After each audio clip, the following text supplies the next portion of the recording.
Le général Brice Oligui Nguema vient de glisser son bulletin dans l'urne.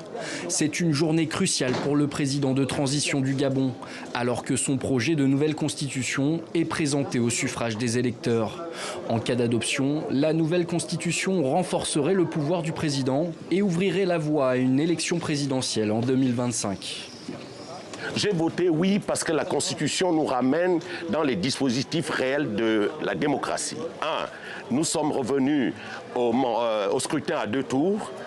2, il n'y aura plus de succession dynastique. 3, on a enlevé un Premier ministre qui n'était qu'un primus inter pares, comme on dit, c'est-à-dire quelqu'un d'inutile. Parmi les changements proposés dans ce projet de constitution, 7 mesures phares. Le nombre de mandats présidentiels est limité à 2 septennats. Le poste de Premier ministre disparaît.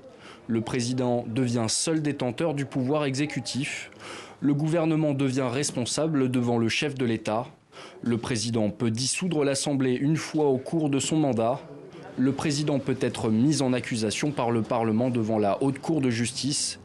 Et il faut être né de parents et grands-parents gabonais et avoir entre 35 et 70 ans pour se présenter à l'élection présidentielle. Une dernière mesure particulièrement dénoncée par les opposants au projet de nouvelle constitution, car elle écarterait certaines figures de la vie politique gabonaise, comme l'ancien candidat à la dernière présidentielle, Albert Rondo Ossa, 70 ans, ou encore l'ancien vice-président Pierre Claver Maganga Moussavou.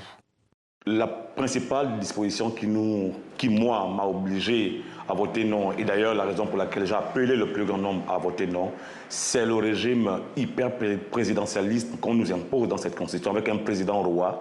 Un président roi, ça veut dire un président qui a entre ses mains tous les leviers de la nation. Il est en même temps chef de l'exécutif, chef du législatif et chef du judiciaire. Ça, on ne peut pas l'accepter. Le ministère de l'Intérieur a affirmé que les résultats provisoires du vote seraient rendus publics le plus vite possible, sans annoncer de date précise.